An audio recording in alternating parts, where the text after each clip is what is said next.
Hello everyone, Eb here, Tech Motorsports, and there it is, the CSL intake installed.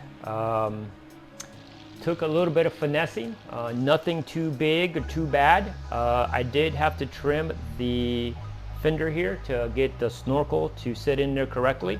I do have a little bit of play, and it is something that I will have to run and see how it rubs. I did try putting a little bit of padding, but the padding was too thick, and it just it made it a little bit more tighter to install. So I took it off, and but yeah, here we go. So now that that's done, I have to fill the coolant, or actually put the engine down, or the coolant system down into a vacuum, make sure I have no leaks and everything is good on the leak side. Then I will go ahead and get that filled up, and then add the oil, and hopefully she starts. Okay, so I got it down on vacuums. You can see the gauge in the blue past 25.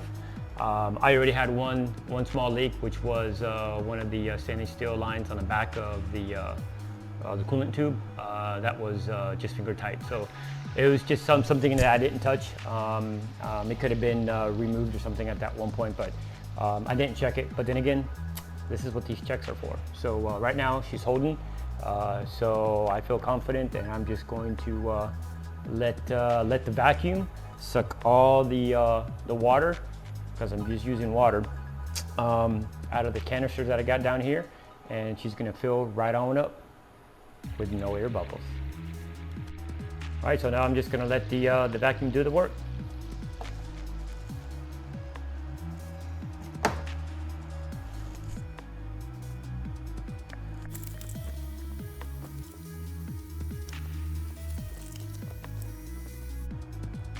And that's pretty much it. She's down, not taking any more. You can see the needle is down just around the 3 mark. So there you go. Now just my water came through here now, so it's not taking any more coolant. All right guys, so I don't know if you can tell, I'm on the other side of my garage, which is my flat garage, which is the one with the no lift. So that should designate that the car's running. And sure enough, it is. But if you ask me, did it start right off the back? My answer would be no. No. It made me shave my head. Look at that, because I was pulling my hair out so much that I just put a #1 guard to it and said, I'm done.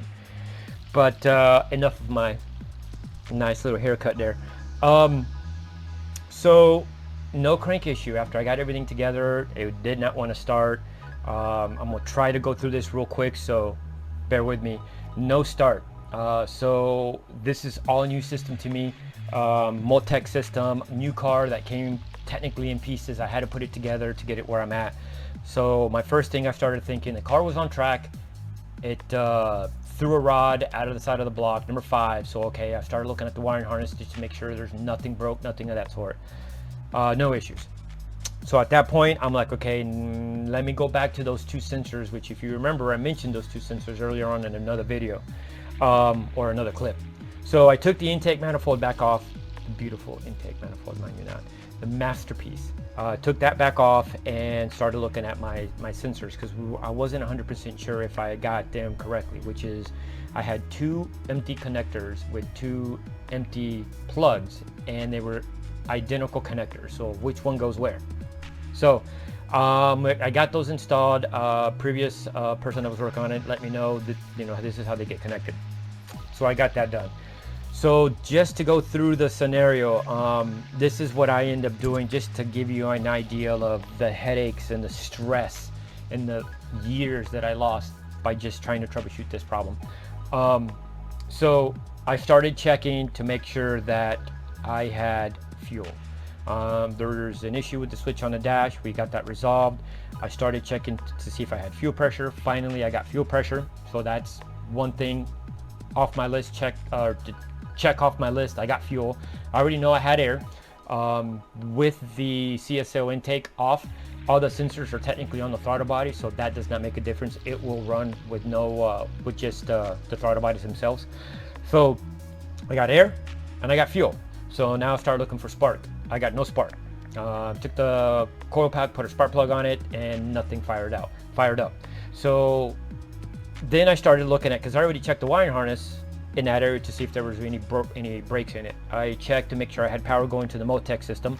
I did have power and a ground, and then I went to the connectors that will go to the coil when everything was powered up, and I checked and probed the powers going to the coils. I had power. So I'm like, okay, now I'm leaning to where I have power where I need to have power, where I need to have. It should start starting. So I went, tried it a couple times, still nothing. So at that point, I'm like, okay, I'm missing a signal. It's got to be, if a regular S54 engine needs to have a crank sensor signal for it to start firing. Otherwise, if it doesn't pick it up, it's not going to fire. So I went and I replaced one with a spare that we had here. Still didn't start. So I'm like, well, I'm already here. Might as well replace the cam sensor. So I did each one of these one by one. Then I did the other cam sensor. So I've replaced the three main sensors, the crank and both the intake and the exhaust cam sensors. So still no start. So now I'm like, this is starting to be a pain in the ass. So still going through with the process of elimination. I got an opportunity, or not an opportunity, but then I decided, okay, I got this Motec system. I downloaded the software, and in the interim of all that, I did one quick little webinar to introduce me to what's going on and how and what to look for, that kind of stuff. So then I came in and I connected to it just to kind of get an idea of what I'm supposed to end up seeing. And I was having an issue. It wouldn't connect. It would connect and disconnect, connect and disconnect. It was back and forth, back and forth. And I messaged the person I had the car before previously again, and told me turn off the AIM, which is the dash module, and turned that off, and lo and behold, bam, I got it to connect and stay connected. And I'm just like, I would have never figured that out. I would have never figured it out. So thanks to the person that called me, texted me back to let me know. So I finally was able to look at the data and go through some stuff. So at that point, I'm like, okay, there's a lot of stuff going on. So right off the back, once you connect to it, it asks you to save the file, which you must save that file. So that is my based file. Saved it. Anytime that I did any changes and I would exit out, it would ask me to save it, and I did. I saved it as in another file, and this time I did test version 1, test version 2, blah blah blah, so on and so on, just in case if I had to revert back to the original one. So then I had to take the time and go back and do another webinar, and this time is trying to figure out, okay, as I was going through and reading some of the stuff on their forums, that's how I realized, ooh, I can go on the webinar and go and check for this particular, I can find what the sensor is doing. So I was able to do that and find the rev/sync capturing screen. So I was like, oh sweet, so this should be able to tell me what those sensors are doing. Isn't that awesome? So I finally went ahead and got to that point and got it to pop up on my screen. Let me show you what it looked like. Okay, so here is my my rev/sync capturing screen, and this is what I end up doing. You have to start, crank the engine over, and it's going to capture the information, which is going to be from the cams and the crank. So the blue lines right here, those are my cam sensors. So those are but the yellow, my rev, which you can see up here, on top, my rev, which would be my crank, and then my sync, which are my cams. You can see that my yellow, I just got a yellow line, and I'm like, well, that means that I have, when you look at the voltage, 0.108 of a volt. I'm like, okay, so I'm not getting any voltage. And I'm like, well, I already kind of knew that crap. So I'm like, well, okay, so now I know what to dig. I am picking up my cam sensors, so that check those off. So now I started looking at my crank sensor, and again, that's when I started then pulling my crank sensors and ohming them out.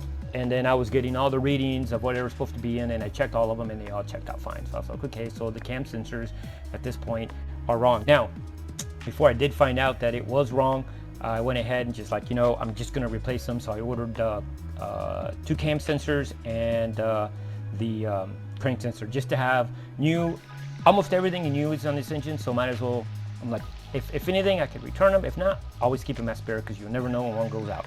So as I started going through and checking it out, so I checked my ohms on my crank sensor, so that didn't work. And then I started checking there's an extension on that, and because of the wires were a little too short, so there's extension for the crank sensor. And I was in between all that, trying to get it to start and trying to see if I would have a pickup point. And I kept getting that dead, which that is a dead signal. So long and behold, I ended up going back a little bit further, and I was just about to start to pin and check continuity from the end of the connector to the DME. And that one plug, which is coming from the main harness, I decided to open that plug up. And when I opened the back end of the plug, which is the weather connector on the back, this is what I found. Darn wires somehow came out of the damn pin. I still was not jumping for joy yet. No, sir. I cleaned it off. I put a jumper and jumped it in place, just to show that the wire was connected without me doing anything. I'm still thinking this isn't gonna fix it. Maybe when I peeled it back, I pulled it out by accident.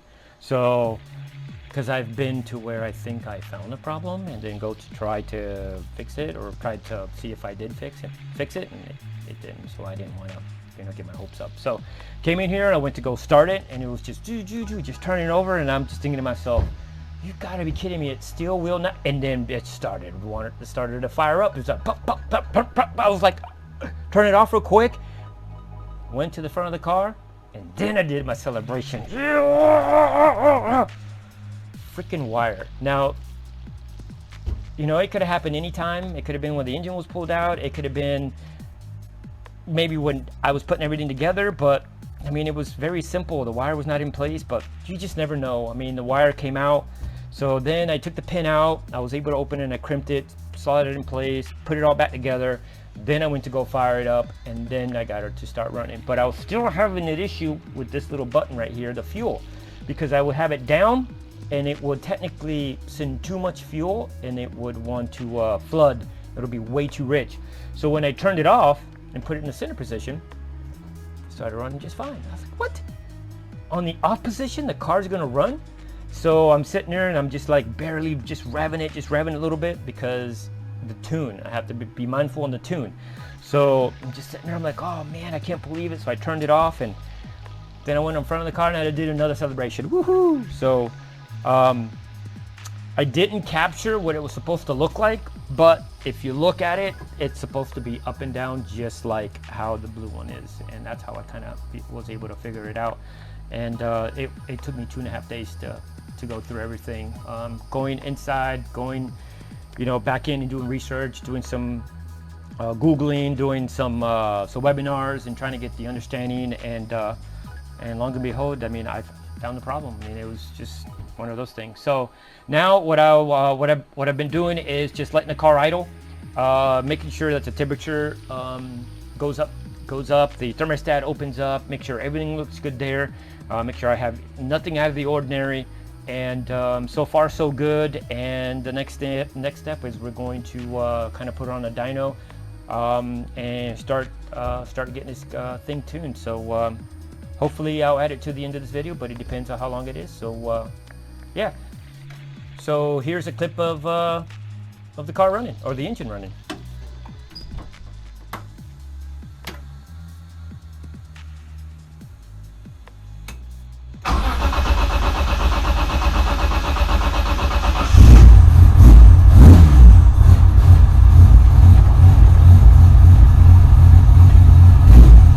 Barely revving it.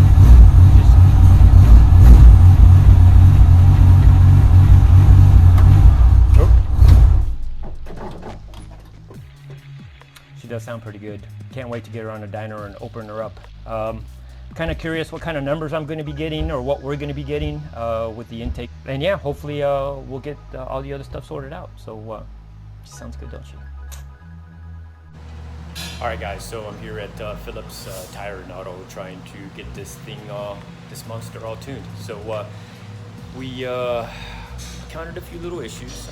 So when we got the car on here and getting the start situated as a start tune, we realized that we were not getting a signal on the intake cam. So we had to go and troubleshoot that. Found out it was a bad cam sensor on that end. Now with the Motec system earlier on, when we were looking at some parameters, it only picks up the exhaust when you do a capture. So I didn't know that. I thought it was picking up both. So we got that resolved. Luckily for me, I did order 3 new sensors, which is both intake and the exhaust, and then the crank as well. Unfortunately, they didn't arrive on time before we hit the dyno, so they were sitting at the house, and so I ran home and drove home, really, and brought them back and then installed them. So by doing that, I ended up creating a little bit of an issue. So let's take a look at that little issue.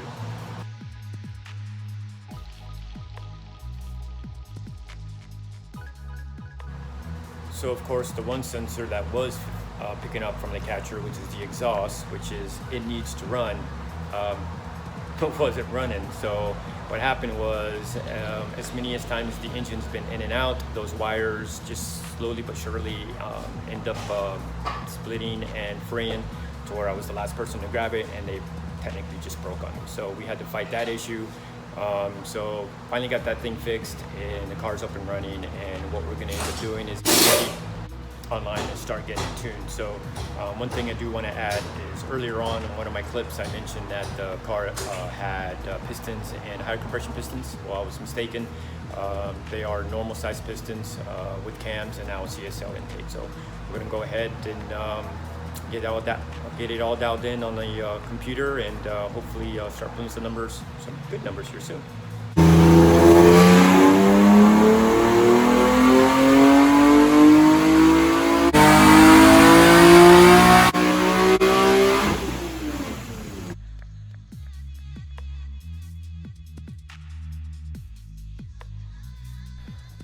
Okay, so not too shabby on the dyno numbers. Honestly, I was hoping for more closer to the 360 range, give or take. Foot-pounds of torque came out to 256, and the rear-wheel horsepower was at 342. Again, not too bad, but the best part of it is we got a nice linear power. You can see there is no peaks and valleys. It's just pretty much smooth sailing. So of course, that's what we always look for. So. So as I'm with the tuner, we're on the phone trying to get it dialed in, we started talking about the first original motor and then the current motor that we have. So of course, it's been such a long time, well I wouldn't say so, well at least three or 4 years that the S54 was dropped in originally. And that motor came pretty much all assembled. So we were kind of doing in comparisons of the numbers that we have on this engine and the numbers that we had before. So that's why we were kind of reaching for the 360, maybe a tad bit more. But just to let you know, as I stated before, this is normal, well not normal compression. This is stock pistons, stock rods. The only thing that are different is the cams. Which the Shrek 280 degrees on the intake and 280 degrees on 280 degrees on the exhaust. So not too aggressive, just decent cams. And then I think the exhaust was ported out a tad bit. So we were just trying to get a better understanding what's going on. We were having a little bit of drivability issues on the dyno on low end. And the injectors that are currently in this car is 750 cc's. So we've decided to change that and bring them down a little bit. I think stocks are at 29 pounds, and we're looking at maybe at 40 to 44 pound injectors. So we're gonna source those out and get those installed. And also, the head gasket that's on this car or this engine is a little bit of thicker head gasket. So we're going to revert back to an OEM gasket so that way we can get the compression back to where it's supposed to be. And then we're going to hit the dyno again.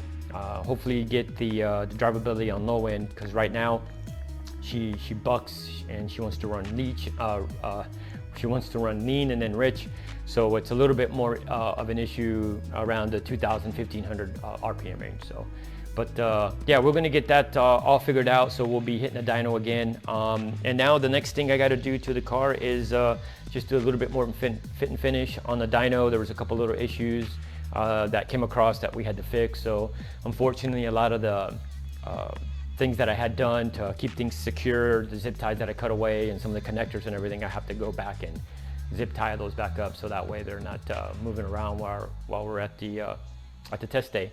So I got to do that and do a little bit of finessing on the fender, on the inner fender right there. That way I get a little bit more clearance on the snorkel for the CSL intake.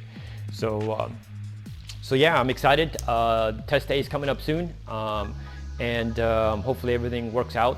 We did get the car aligned as well, so hopefully she'll be dialed in, and yeah. So thank you for watching. Like always, like and subscribe, and hope to see you in the next video.